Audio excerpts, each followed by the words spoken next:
Boa tarde, pessoal, tudo bem? Hoje a gente está aqui com a Bárbara Lombardi, nossa convidada especial, para falar a respeito do RBVA, o Fundo da Rio Bravo. Tudo bom, Bárbara? Muito bem-vinda. Tudo bem, Isa? Prazer estar aqui com vocês hoje. Obrigada pelo convite. Obrigada. Bárbara, antes de a gente começar, queria passar umas características gerais do fundo. Gustavo, pode colocar na tela para a gente, por favor?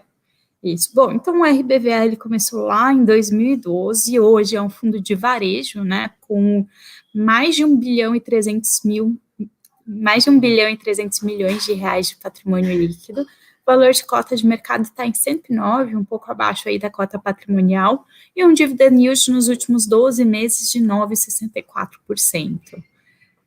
Bom, Gustavo, pode tirar, vamos voltar aqui para a Bárbara para contar um pouco da história desse fundo, né? Esse fundo começou lá em 2012 como um fundo exclusivo para agências da Caixa, né? Era tanto para comprar as agências quanto para desenvolver, certo, Bárbara? Conta um pouquinho como era o fundo naquela época e vocês já mudaram também o mandato, né? Hoje vocês podem adquirir ativos de varejo. Conta um pouquinho para a gente da história do fundo. Legal, Isabela. Então, assim, o fundo, ele nasceu, de fato, lá em 2012. O mandato do fundo era, basicamente, tanto comprar em operação de sale leaseback da Caixa Econômica uma certa quantidade de agências que o banco queria desmobilizar naquele momento, quanto servir de capital, vamos dizer assim, para o plano de expansão de agências que o banco tinha naquele momento. A gente sabe que lá em 2012, 2013, o cenário de bancos no Brasil era muito diferente do que a gente tem hoje.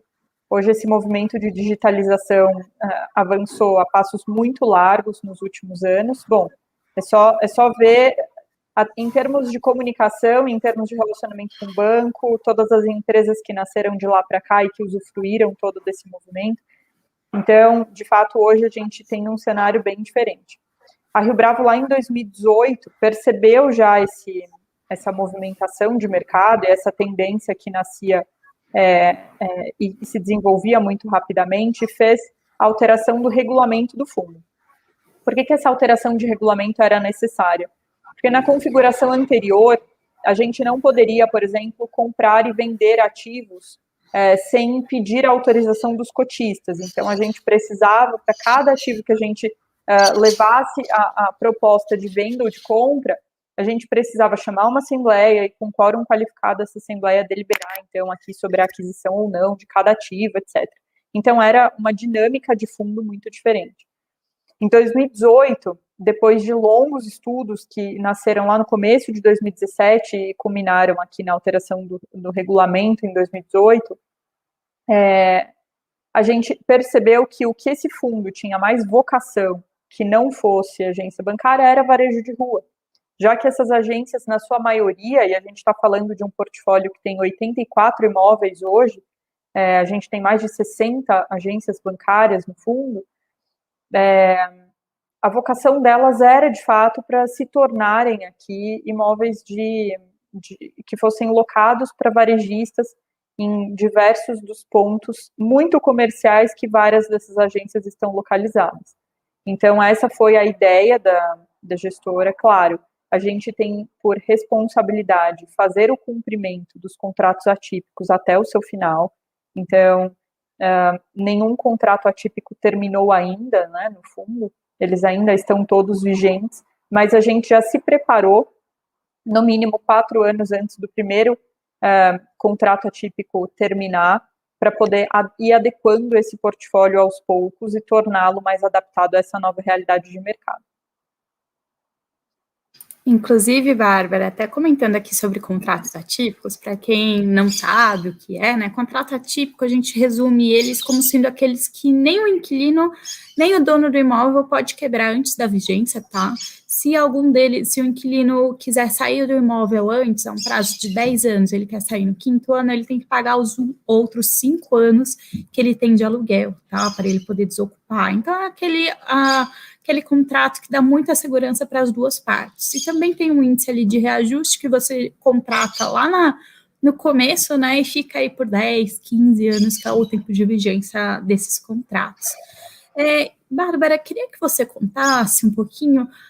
Vocês fizeram a aquisição das agências do Santander também, isso foi em 2020, salvo engano, né? Começo ali de 2020. E aí, recentemente, eles entraram ali durante a pandemia pedindo para rescindir, pedindo para mudar também o valor do aluguel, uma redução ali quase pela metade do valor. Conta para a gente por que eles quiseram fazer isso e como que isso se desenrolou, que vocês conseguiram fazer uma negociação super positiva ali para o fundo. Legal. Então, deixa eu só falar um pouco melhor sobre essa operação junto com o Santander. A Rio Bravo tinha 2 fundos de agências. Então, a gente tinha o que agora é o Rio Bravo Renda Varejo, que lá no começo, para quem lembra, era o Agências Caixa, lá antes de 2018, era a GCX, o ticker, a GCX11. E aí depois se tornou o RBVA.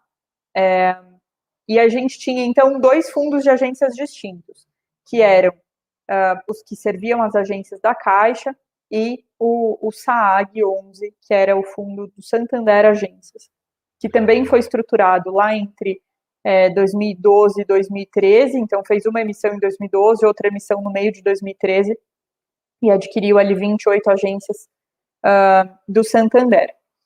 Esse fundo, ele tinha uma característica de ter só operações de sale leaseback, então a gente não fez nenhum desenvolvimento para o Santander, né? Todas as agências já estavam montadas, já eram de propriedade do banco, a gente só, lá em 2012, 13, levantou o capital dos cotistas, a um cap determinado de antemão, com o jogo alinhado, fez a aquisição desses imóveis. Na época, a gente até, enfim, foi uma operação grande de mercado, muito colocada pelo Banco Santander naquele momento, tinha uma concentração do passivo importante.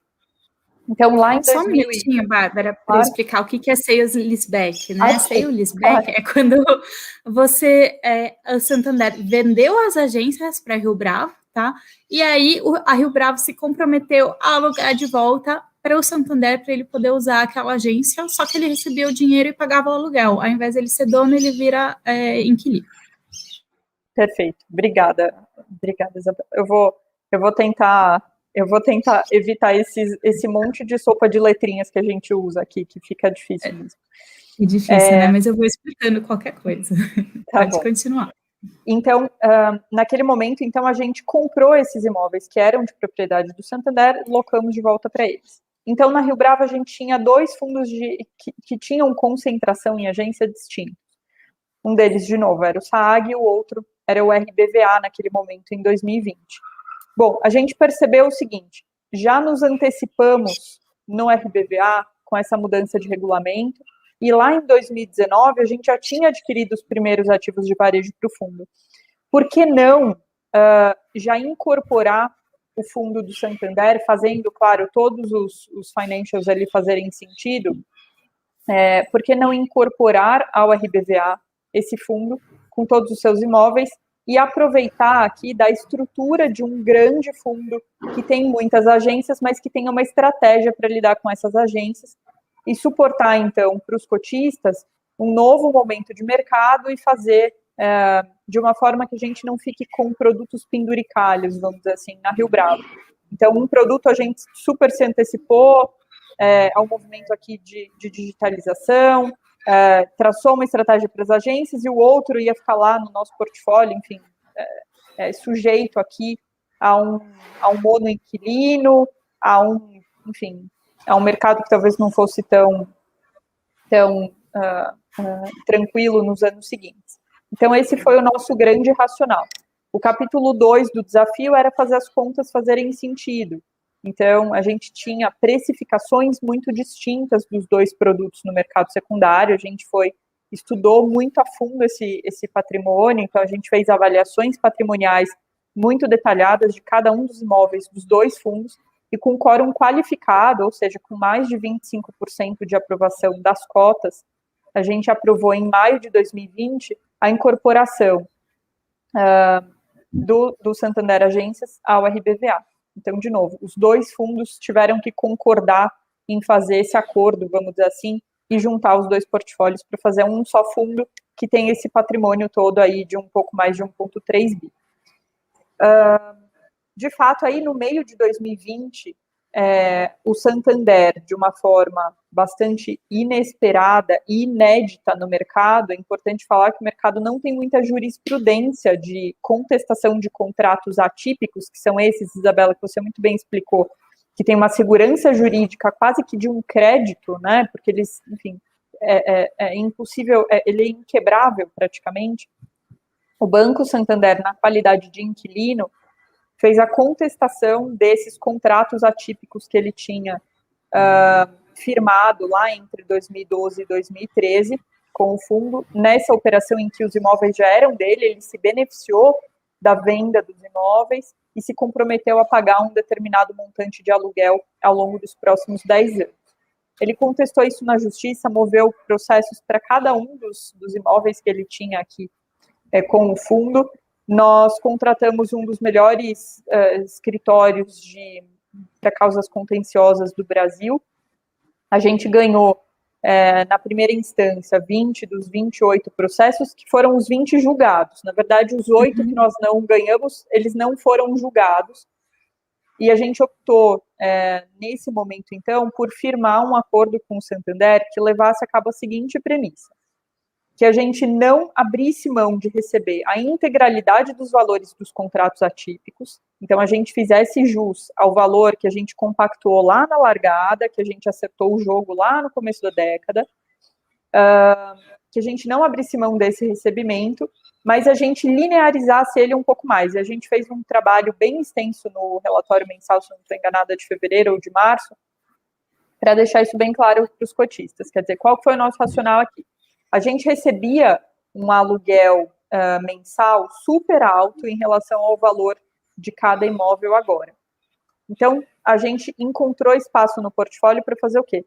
Diminuir estes aluguéis agora e aumentar o prazo que o Santander é obrigado a pagar por esses contratos. Então, esse foi o racional geral aqui do acordo, de forma que os cotistas tivessem até um ganho financeiro a partir desse acordo que nós firmamos, então, com o inquilino.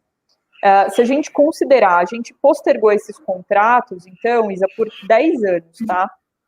E eles têm um período aqui de permanência mínima, que eles são obrigados a permanecer no imóvel. Se a gente considerar que eles já selecionaram os imóveis em que eles querem ficar, então eles não renovaram todos os contratos. Eles renovaram 18 contratos que eles querem ficar por mais 10 anos. Se a gente considerar a operação dessa forma, a gente tem mais de 50 milhões de ganho financeiro para os cotistas aqui a partir do acordo que nós fizemos.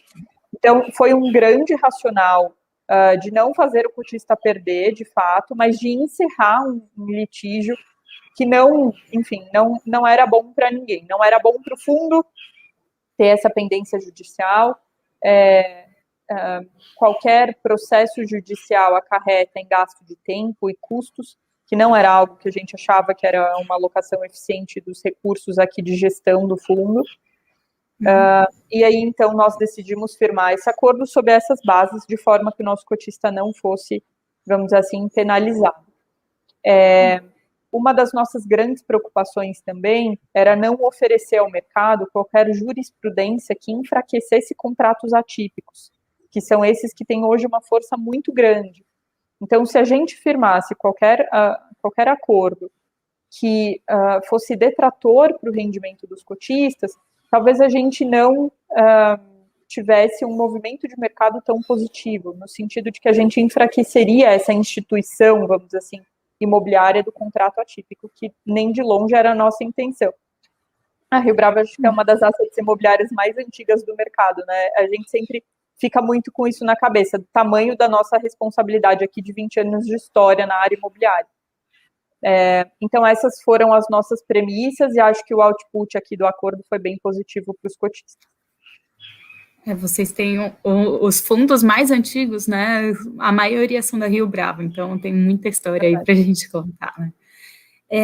E, Bárbara, vocês, saindo um pouquinho aqui do mundo de agência, só para explicar para o pessoal que hoje em dia o fundo não é só agência, depois a gente volta nesse nessa pergunta aqui, eu sei que vai ter pergunta qual é o futuro das agências, o que vocês veem, o que vai acontecer quando vencer, daqui a pouco a gente volta. Vocês fizeram recentemente, foi em janeiro, se não me engano, vocês encerraram a terceira emissão do fundo, né? Queria saber um pouco o que vocês têm de destino para esse capital, né? Onde vocês vão investir, quais são os ativos que vocês estão olhando? Legal, bacana. Então, lá no segundo semestre de 2020, a gente já tinha aqui, na verdade, a gente já tem um plano, vamos dizer assim, de alteração do portfólio, um planejamento de alteração do portfólio, que é exatamente diminuir essa concentração em agências bancárias e aumentar exatamente nos ativos de varejo, de forma que a gente diminua essa concentração das agências, que já me antecipando aqui, a gente não vê um futuro tão próspero para elas como a gente via lá no começo da década, com todo esse movimento muito rápido de digitalização. Então, quer dizer, a gente quer desconcentrar o portfólio de imóveis de agências bancárias. De que forma a gente pode fazer isso? De duas formas diferentes. A primeira delas é vendendo imóvel.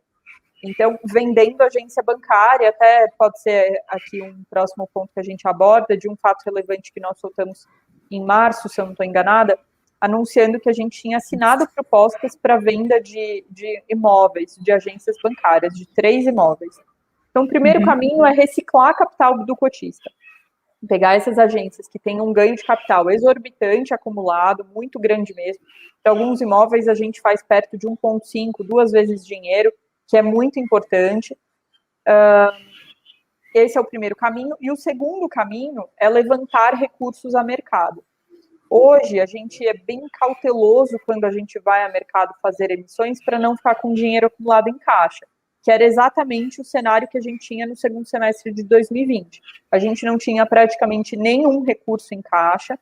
A gente optou por lançar uma oferta 476 a mercado, de forma que a gente conseguisse adquirir, principalmente, 2 ativos que estavam no nosso pipeline.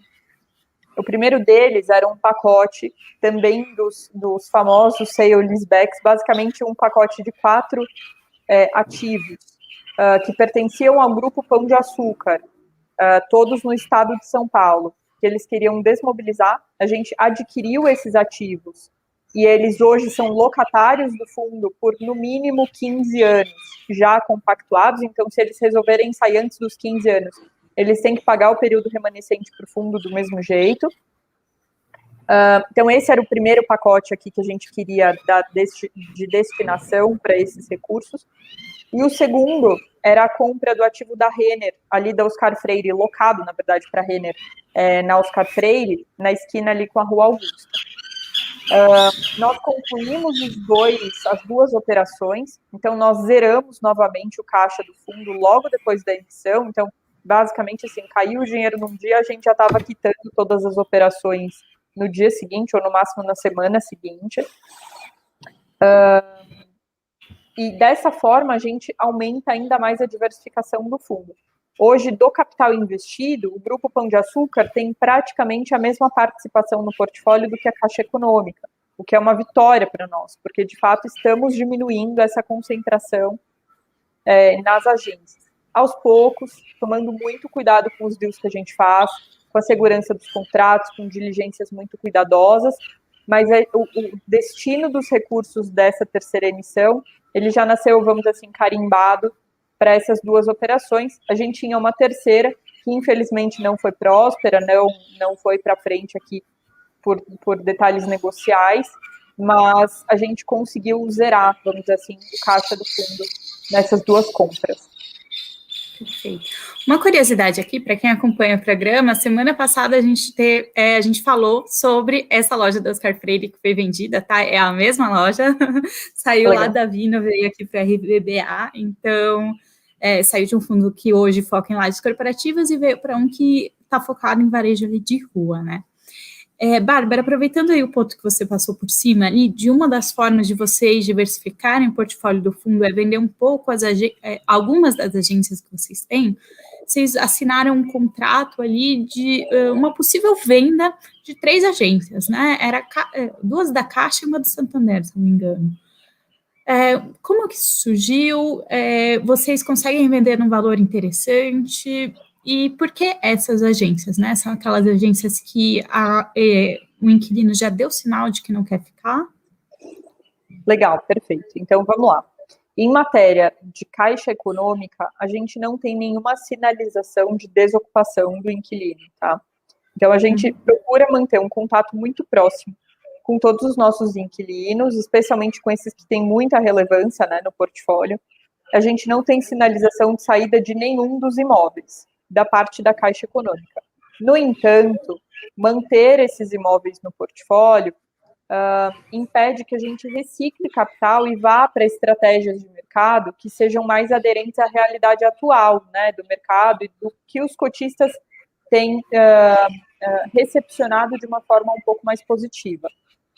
Então, esse é puramente o nosso racional. A gente acha que a TIR dessas operações foi super importante, tá? Assim, uma TIR que mira lá para os quase 20% de retorno ao ano. Então, são, enfim, retornos bem expressivos. São imóveis que foram muito importantes para a manutenção do dividendo em períodos turbulentos que nós passamos agora na última década. Então, vamos lembrar que a gente passou por impeachment, a gente passou por inflação exorbitante nesses últimos anos. Exorbitante é uma ofensa, né? Mas inflação alta nos últimos anos. Foi bem maior, né? E passamos por uma pandemia, né? Que é algo que o mundo não via há muitas décadas. Então, esse portfólio de agências, ele foi super importante para nós para atravessar esse período com muita resiliência. A gente acho que foi um dos únicos players que praticamente não sentiu nada com a pandemia, né? Justamente porque os bancos continuaram funcionando, continuaram pagando, etc. Só que agora a gente quer passar para o próximo passo, vamos dizer assim, fazer esse fundo dar o seu próximo grande passo, que é de fato reciclar esse capital, vender esses imóveis com um ganho muito importante. A gente sinalizou lá no fato relevante a perspectiva de ganho. E esses imóveis que estão sendo mirados para venda, a gente não divulgou isso ao mercado, então eu tenho que ser muito cautelosa aqui com a fala, mas eles não ficam em regiões que a gente acredita que são core, ou ainda não são imóveis que a gente acredita que mantê-los no portfólio vai adicionar retorno a esse investimento. Então, ao longo do tempo, se a gente mantém eles no portfólio e não vende ao preço que a gente consegue agora no mercado, a gente dilui o retorno do investidor, que não é a nossa intenção aqui. Então, a gente tem que unir duas coisas, né? Um bom retorno para o investidor e a manutenção desse retorno, e a outra coisa é desinvestir de ativos que não são core, ou que não são regiões que a gente acredita que nós conseguimos trazer varejistas no calibre dos outros varejistas que nós temos hoje no portfólio, que estão entre as maiores empresas listadas de varejo do Brasil, né? São Renner, BGPA, Centauro, a própria C&A, enfim. Então, era importante para nós manter a concentração em localidades que a gente fosse capaz de continuar atraindo esses players que nós temos como foco de ter aqui como inquilinos nossos. Perfeito. Bárbara, vou fazer a última pergunta antes da gente ir para a pergunta do pessoal, que já chegou bastante pergunta aqui, mas é uma pergunta que eu ouço muito, você já deve estar super cansada de responder, mas vamos lá. O que vocês veem de futuro para as agências bancárias? Vamos supor que o Santander, a Caixa, devolva essas agências, o que vocês vão fazer com ela? Legal, bacana. Essa pergunta é a pergunta que pauta aqui o nosso trabalho do dia a dia, né? Então, como conceito, ela é algo extremamente importante aqui para o time de gestão. A gente não vê um futuro tão promissor para as agências bancárias como havia alguns anos atrás. Então, as agências bancárias, elas não devem, a maior parte dos bancos, inclusive, já tem áreas de desmobilização de agências, ou de concentração nas melhores agências, ou até de fechamento com metas mesmo, de quantificar fechamento de agências aqui que os bancos já têm como objetivo de fazer o fechamento nos próximos anos, enfim. A gente sabe disso. O único banco que eu não vejo essa sinalização ainda é a Caixa Econômica pelo papel social que o banco desempenha. A gente viu agora até no momento da pandemia que eles cumpriram um papel super importante aqui de capilaridade no entorno do nosso território, de chegar ali aos clientes deles que tinham mais necessidade nesse momento, e por isso a gente não vê um movimento tão forte da Caixa para fechar agências. Mas em relação aos bancos privados, quer dizer, é praticamente impossível não pensar em fechamento. Muito bem. Do banco que nós temos no portfólio, que é o Santander, um dos papéis que o acordo desempenhou de uma forma muito positiva foi já sinalizar para o fundo quais são exatamente esses imóveis que o banco quer ou não continuar. Já para a gente, com quase 2 anos de antecedência, começar a trabalhar na destinação desses ativos.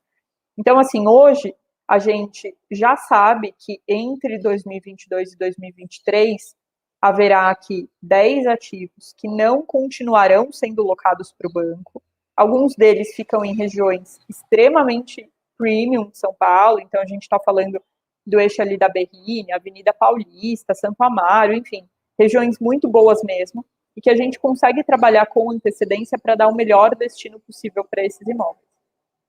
A gente já tinha aqui na Rio Bravo um estudo do melhor uso, né, desses ativos, e a gente já está trabalhando, de fato, em todos os estudos financeiros aqui para eles. Alguns a gente vai levar ao mercado e fazer a venda para players que tenham mais apetite pelo perfil de inquilino que esses imóveis vão atrair. Outros a gente vai optar, eventualmente, por ficar no portfólio e, de repente, até subir o aluguel, porque são regiões que mais do que repuseram o IGPM na última década. Então, cada imóvel desse vai ser tratado de uma forma diferente, tendo a sua própria solução, de forma a rentabilizar o máximo possível cada um desses imóveis. Tá? Então, esse trabalho a gente já começou e foi muito bacana já ter a sinalização, uma sinalização binding, vamos dizer assim, né, posta na mesa de fato pelo banco, para dizer com antecedência e a gente também ter tempo de fazer a lição de casa.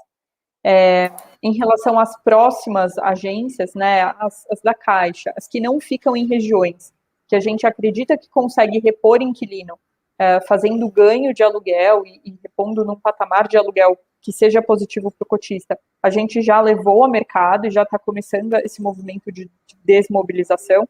Alguns excelentes ativos, têm muita vocação para varejo, mas não é o perfil de varejista que a gente quer. E em matéria dos ativos do Santander, também estamos levando a cabo exatamente o mesmo racional desses da Caixa. Quer dizer, ainda que eles fiquem, vamos manter no portfólio apenas as localidades que a gente acredita. Porque se em algum momento... O futuro sempre chega, né, Isa? Seja agora, seja daqui 10 anos, 20 anos, alguma destinação... E os fundos são perpétuos, né? Eles não têm prazo de validade. Então, a gente não pode pensar que daqui a 10 anos está muito longe. Não. A gente tem que pensar dos ativos que, de fato, fazem sentido estarem no portfólio. E esse racional, de fato, é o que a gente está levando a cabo aqui para fazer essas aquisições, essas desmobilizações, desculpa. Então, vendendo o que não faz sentido ficar e o que a gente não consegue rentabilizar da melhor forma para o cotista. Perfeito. Vou vir aqui para a pergunta do pessoal, que já está tendo bastante. O Eduardo perguntou... Bom, é um pouco do que a gente já falou, então vou deixar você fazer um resumo bem rápido. Vocês têm expectativa de redução de agências com as reduções dos bancos? Como o Santander está sinalizando? Sim, temos. Já sinalizaram o que ficam e o que saem, já estamos trabalhando com antecedência nessa solução. O Eduardo também perguntou, fez a segunda pergunta, né? O fundo é indexado em IGPM e IPCA. Como é visto o arrefecimento do IGPM e mudança através do projeto de lei para mudar o aluguel para IPCA, como isso afetará vocês? Perfeito, legal. É bacana essa pergunta, Eduardo, porque afeta não só a gente, como o mercado imobiliário como um todo, né? O IGPM, até nas várias conversas que a gente tem aqui dentro com o Gustavo Franco, e a gente usa bastante essa expertise toda dele, uma coisa que a gente percebeu do IGPM nos últimos meses foram que na verdade, ele parou de refletir a inflação que chega para o consumidor e passou a refletir muito mais um movimento cambial que na verdade, não reflete muito bem o mercado de real estate, né? Então, a gente perdeu um pouco da referência, vamos dizer assim, de indexação do mercado imobiliário que a gente tinha há muito tempo com o IGPM. Sob esse ponto de vista, o IPCA talvez não seja uma solução tão draconiana assim. Essa mudança, como qualquer mudança, causa aqui um período de adaptação. Para a gente que está na ponta como locador, como proprietário dos imóveis, o IGPM a 30% não é nada mal, né? Ter essa revisão de aluguel de 30% de um ano para o outro não é nada mal. Só que a gente também precisa pensar na sustentabilidade desse inquilino. Ninguém quer ter todo o dinheiro dele durante um ano e zero dinheiro dele durante o ano seguinte. Então, a gente também tem sido muito parcimonioso, até nas nossas novas negociações, para que a gente mantenha o IGPM. A gente, enfim, não quer reinventar a roda, mudar índice antes de todo mundo, nada disso. Vamos continuar no IGPM, mas vamos dar um pouco aqui de referência para ele, vamos olhar para o histórico desse índice. Talvez esses 30% realmente tenham perdido aqui um pouco da razoabilidade. Então, a gente tem levado muito essa sensibilidade com a outra ponta da negociação a cabo nas nossas próximas discussões de contrato aqui, das discussões que estão na mesa. Os contratos de agências e da Caixa e do Santander, por serem contratos atípicos, eles levam termos muito particulares nessas aplicações de índices. Então, assim, a Caixa, por exemplo, a gente aplica o IGPM da forma como ele vem e não existe nenhuma discussão muito profunda acerca disso, dado que é mais uma operação financeira do que uma operação imobiliária, né? Quer dizer, a operação financeira, ela foi compactuada lá no começo, ela tem que continuar fazendo sentido.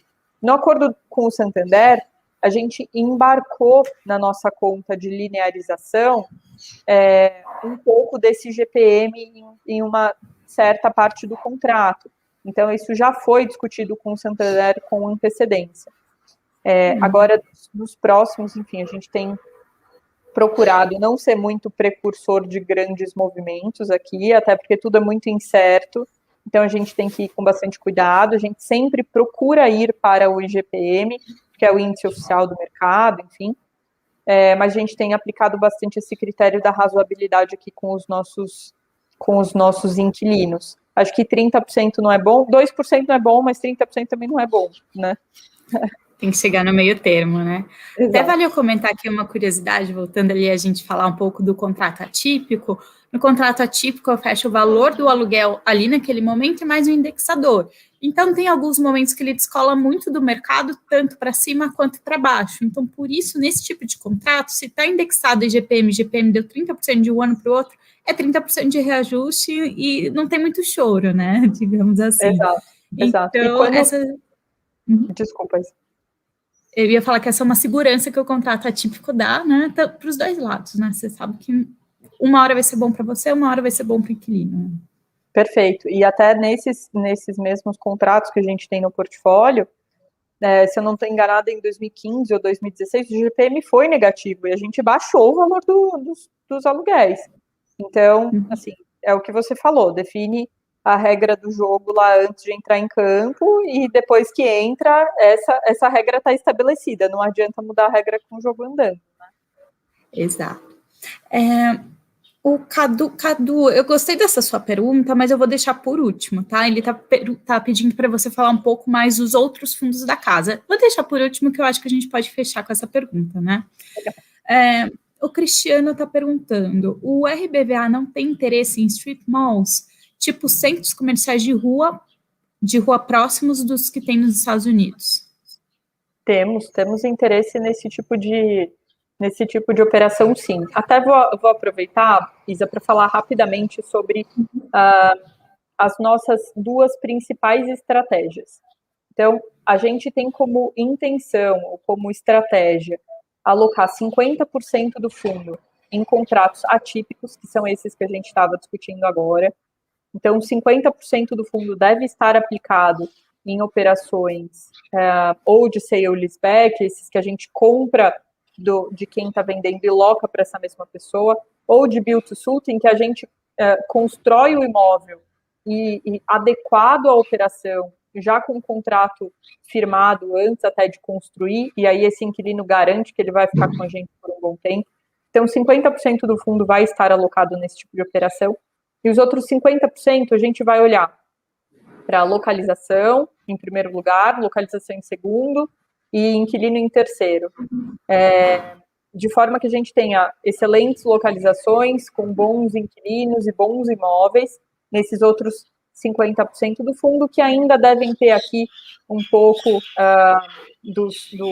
vamos dizer assim, do que a gente peneirar bastante das agências bancárias e decidir deixar no fundo. Então, essa é a estratégia, e dentro desse book de location, que a gente chama, os strip malls cabem sim. Até caso, o que você está falando aqui, com a pergunta do investidor FII. Bárbara, tudo bem? Gostaria de saber se há negociações em andamento para agências além das anunciadas, e o volume de vendas pretendido representa quantos por cento do PL, mais ou menos? Legal, vou mostrar a conta de trás para frente, tá? Que eu acho que é um pouco menos confuso falar dessa forma.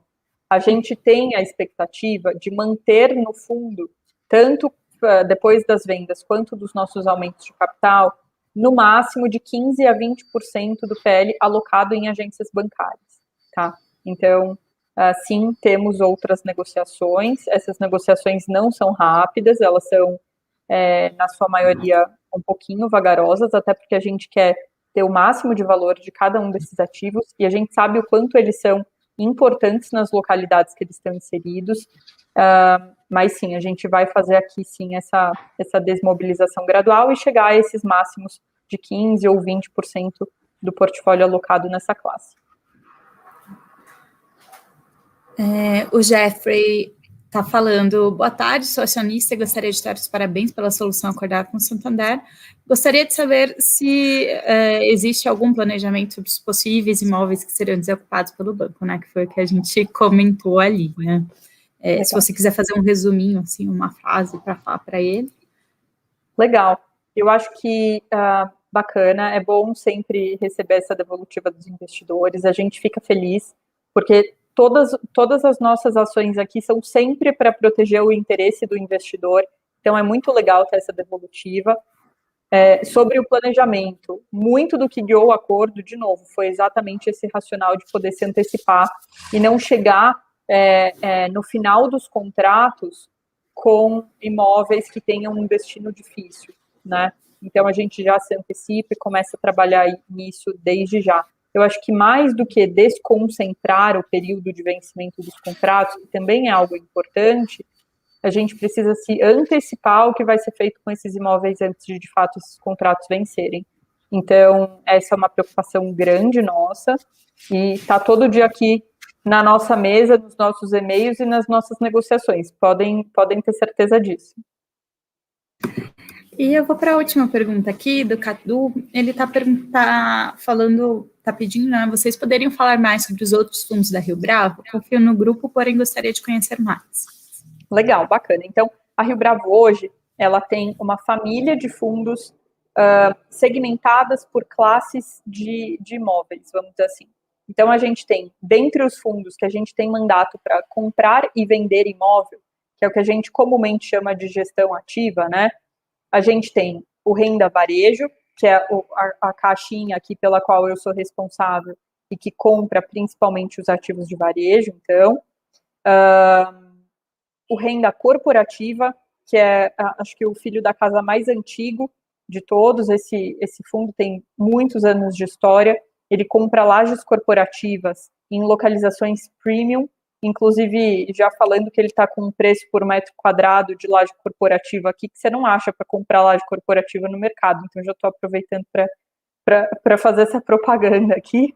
A gente tem o Renda Educacional, que compra só ativos educacionais, com contratos atípicos, então, de universidades ou de escolas, enfim, e que tem esse foco de investimento.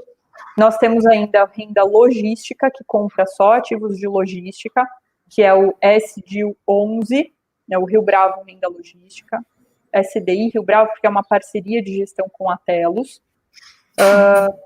E nós temos ainda os fundos de fundos, que tem nós temos 3 fundos de gestão ativa, esses os clientes da Genial devem conhecer um pouco mais de perto, mas principalmente o Rio Bravo Fundo de Fundos, que é o produto, vamos dizer, flagship, pelo qual a gente tem um carinho enorme e uma equipe exclusivamente dedicada só para investir em fundos de mercado e identificar as melhores operações aqui para alocações em fundos imobiliários. Fora esse, a Rio Bravo tem 26 fundos imobiliários, né? Esses são os que a gente compra e vende imóvel.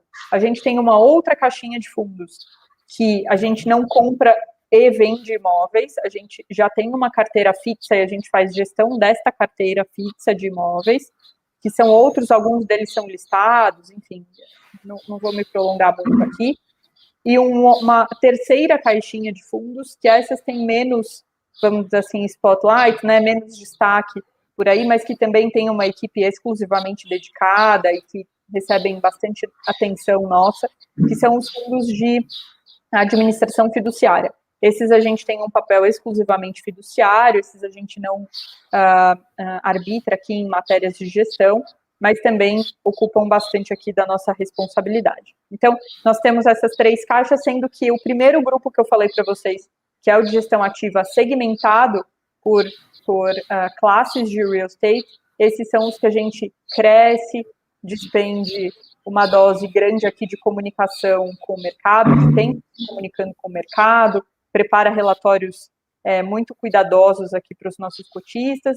Então, essa é a caixinha que vocês mais devem ouvir falar aqui ao longo do tempo. Sim, e Rio Bravo Fundo de Fundos aqui, quem segue meu relatório sabe, acabou vendo que eu coloquei esse mês lá, tá super descontado com um yield super bom, né? Bom, vou dar só um recadinho aqui para o pessoal. A gente, semana que vem, vai ter o evento Novatos na Bolsa, tá? Vai ser online, 100% gratuito. Então, quem quiser participar, a gente vai colocar o link aqui, tá? E vai ser para a gente falar das novas empresas que chegaram na Bolsa, que acabaram de abrir capital, e explicar um pouquinho, chamar vários nomes aí super conhecidos no mercado. Bárbara, queria agradecer muito seu tempo, foi muito bom o nosso bate-papo. E eu vou te chamar de novo, a gente está fazendo esse programa aqui semanal, eu gostei muito de falar com você, queria muito falar sobre agências bancárias, mas não só agências bancárias também, falar um pouco sobre varejo, e foi muito bom o nosso bate-papo, muito obrigada. Eu que agradeço, Isabela, pelo convite, agradeço a todo o time da Genial, a receptividade, e estou à disposição de vocês. Quero voltar aqui para a gente bater mais papo. Claro, você vai ser nossa convidada. Tchau, tchau. Obrigada, pessoal. Tchau, tchau, gente.